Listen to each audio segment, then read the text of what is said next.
Salut les papas séparés.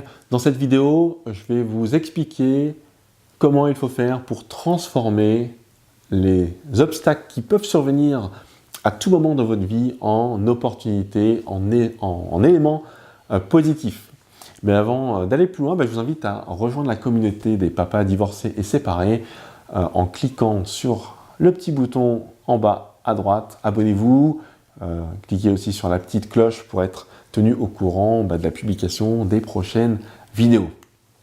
Alors, vous le savez sans doute aussi bien que moi, quand on est séparé, quand on est divorcé, on a tout un tas d'obstacles qui surgissent et qui peuvent surgir à tout moment dans notre vie, et c'est souvent des gros obstacles, et souvent c'est des choses qui nous font buter, qui nous empêchent de voir plus loin, d'avancer, de se remettre en route, etc. Donc c'est important de traiter de la bonne manière ces obstacles et de ne pas se laisser entraîner dans une spirale un peu négative de défaitisme, de malchance, de poissard, j'allais un peu dire, parce que quand on a des obstacles, on se dit, oh là, qu'est-ce qui va encore me tomber sur la tête, il y a encore ça, j'avais déjà tel ou tel sujet à gérer, là j'ai encore un truc qui arrive. Voilà, forcément, quand on est dans ce genre d'état d'esprit, les obstacles sont forcément des moments, des événements, des situations qui sont négatives. Et plus on reste dans cette optique, dans cette vision négative des obstacles, plus on va avoir du mal à s'en sortir, et plus les nouveaux obstacles vont venir nous mettre des coups de bambou derrière la tête. Voilà, c'est important de sortir de cette spirale de négativité, et voilà, c'est possible de le faire. Il suffit de changer un peu d'angle de vue. Alors ça paraît un peu magique en parlant un peu comme ça paraît facile à dire, mais c'est avant tout un acte de volonté. Alors maintenant, il y a plusieurs étapes et plusieurs questions à se poser quand on vit un événement négatif, quand on a un obstacle comme ça en face de soi. Et la première étape, pour commencer à voir différemment les choses, c'est de nommer cet obstacle. C'est important de lui donner un nom, c'est important de verbaliser ce que c'est. Si vous avez un problème relationnel, c'est important de le nommer. Voilà, j'ai un souci de communication avec mon ex, j'ai un souci d'entente avec mon enfant, j'ai un souci d'organisation dans mon travail pour arriver à mettre en place une garde alternée. Voilà, ça peut être tout un tas de soucis. Vous avez vos propres obstacles, vos propres épreuves à passer, chacun en a des différentes, mais c'est important de le nommer, c'est important de l'identifier et de lui donner un nom. Et moi je vous conseille de le faire, et de le faire en l'écrivant par exemple dans un cahier ou sur une note, je ne sais pas, de votre smartphone par exemple, mais nommez précisément quel est votre obstacle, avec des mots, avec vos mots, mais vous allez voir que le fait de le nommer, ça va déjà vous permettre d'aborder ce sujet-là de manière un petit peu différente. La deuxième étape, ça va consister tout simplement à trouver une signification à cet obstacle. Maintenant que vous l'avez nommé, vous devez vous poser la question, mais qu'est-ce que ça veut bien dire? Qu'est-ce que ça veut dire d'avoir un problème relationnel, d'avoir un problème de communication avec son ex? Qu'est-ce que ça veut dire d'avoir des soucis avec ses enfants? Qu'est-ce que ça veut dire d'avoir des problèmes d'organisation? Voilà, quel que soit encore votre obstacle, posez-vous la question, qu'est-ce que signifie mon obstacle? À vous de remplir les 3 petits points. En répondant à cette simple question, qu'est-ce que ça veut dire? Vous allez trouver ce qu'on appelle la signification. Vous allez donner du sens, en fait, tout simplement, à votre obstacle. Vous le nommez, vous réfléchissez à ce que ça veut dire, ça va donner du sens. Et la troisième étape, sur laquelle il va falloir embrayer juste après, ça va être tout simplement de se poser la question, comment je peux utiliser cet obstacle comme opportunité dans ma vie? Ouais, c'est une question un peu bizarre, mais elle est vraiment cruciale. Voilà, comment vous pouvez utiliser mon obstacle, comment je peux utiliser mon obstacle qui signifie ceci pour le tourner en côté positif dans ma vie. Moi, c'est exactement ce que j'ai fait quand j'ai des problèmes de communication et de relation avec mon ex. J'ai cherché des solutions, j'ai nommé les choses, des problèmes de communication. Voilà, je savais pas, c'est pas que je communiquais pas, c'est que je communiquais pas bien, pas de la bonne manière, donc il a fallu que je trouve une méthode, et cette méthode-là, voilà, je l'ai utilisée et pas seulement dans ma communication avec mon ex, mais je l'utilise aussi au travail, avec mes enfants, et ça m'apporte quelque chose de positif dans ma vie qui va au-delà de ma relation et de mon obstacle principal qui était mon problème de relation avec mon ex. Donc voilà, c'est un petit exemple pour illustrer un petit peu les propos, pour que vous puissiez un peu dépasser le cadre un peu abstrait de ce que je suis en train de vous raconter. Alors maintenant que vous êtes posé la question, comment vous pouvez l'utiliser cet obstacle dans votre vie, comment vous pouvez le tourner en quelque chose de positif peut-être à long terme, il va falloir passer donc à cette dernière étape. C'est une étape d'analyse un petit peu, d'introspection. Quand vous êtes en face de cet obstacle, quand ça vous arrive, comment réagissez-vous? Comment je réagis par rapport à mon obstacle? Alors c'est important parce que ça va vous apprendre des choses sur vous.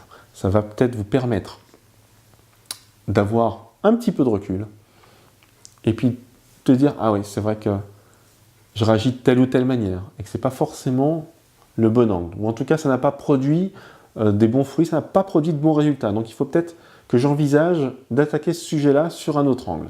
Et rien que de faire ce petit travail d'analyse et d'introspection, ça vous fait prendre du recul, ça vous rend déjà beaucoup plus intelligent. Et moi, ce que je vous conseille, c'est de passer à l'action en cadrant tout ça sur une feuille de papier ou tout simplement dans un cahier ou encore une fois sur une note de votre smartphone. Moi, je vous conseille l'application Evernote qui est très pratique, ou une application qui s'appelle Bear aussi, comme l'ours. En anglais, et ça vous permet de créer des notes comme ça à la volée, aussi de les classer. Vous pouvez créer une note par obstacle et répondre à l'ensemble des questions que je vous invite à vous poser pour transformer donc cet obstacle en événement positif. Quand vous allez commencer à écrire, et je vous conseille d'écrire avec un stylo et du papier avant peut-être de transformer ça en une note numérique, ça va vous permettre de matérialiser, de passer à l'action.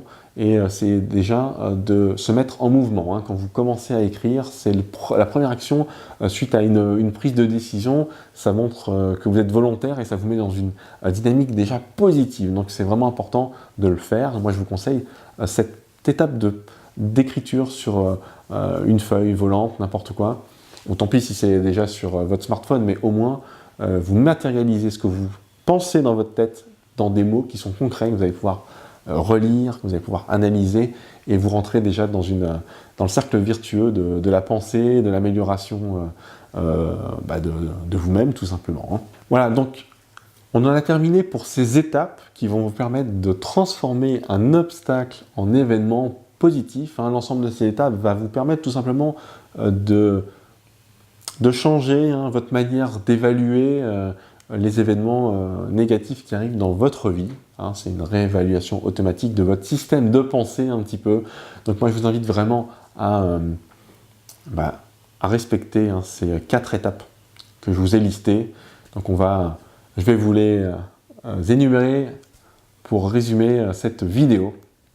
Donc étape numéro 1, c'est nommer l'obstacle. Il faut lui donner un nom, il faut lui donner des mots pour pouvoir l'identifier de manière très claire. Étape numéro 2, il faut donner du sens à cet obstacle. Qu'est-ce que ça veut dire exactement cet obstacle? Il faut vous donner donc une définition avec des mots pour lui donner du sens, une signification. Troisième étape, posez-vous la question, comment je dois faire et que dois-je faire pour rendre cet événement positif et comment il peut être positif sur le long terme dans ma vie. Voilà, entrez dans cette analyse, cette réflexion de comment je tourne cet événement négatif en événement positif. En d'autres termes, comment le voir comme un avantage. Et enfin, quatrième étape, quand cet obstacle survient, je fais un peu mon introspection et je décris comment je réagis. J'analyse mes réactions, ce que je fais, ou peut-être aussi ce que je ne fais pas. Donc, que faites-vous? Que ne faites-vous pas quand cet événement, cet obstacle se présente devant vous? Et la cinquième étape, et c'est la plus importante, mais elle doit être en filigrane tout au long des 4 premières, c'est d'écrire, de prendre des notes, de poser sur le papier toutes ces étapes. Voilà, j'espère que ce petit processus simple en 4 étapes vous aidera à transformer la plupart des obstacles qui se présentent devant vous en événements positifs, en circonstances que vous allez pouvoir tourner à votre avantage. Et je vous invite, si vous avez aimé cette vidéo, à la liker, à la partager. Vous avez le petit pouce bleu ici en bas à droite. N'hésitez pas à me partager en commentaire quels sont les obstacles qui surviennent devant vous et sur lesquels vous butez inlassablement. Voilà, quelles sont les circonstances de votre vie sur lesquelles vous n'arrivez pas à avancer aujourd'hui. Et avant de se quitter, je vous invite à une session de coaching gratuite, une session découverte. Venez parler et échanger avec moi sur les obstacles, ce qui vous empêche d'avancer sur tout un tas de situations et de domaines de votre vie. Je vous laisse en description ici le lien avec le petit formulaire à remplir pour qu'on puisse se booker un moment ensemble et échanger en toute transparence et en toute honnêteté. On partagera ensemble nos expériences et je vous partagerai ma vision, celle que j'ai pour vous aider à avancer et à aller de l'avant. Donc c'est sur l'écran de fin. Moi en tout cas, je vous dis à très bientôt pour une nouvelle vidéo. Allez, salut!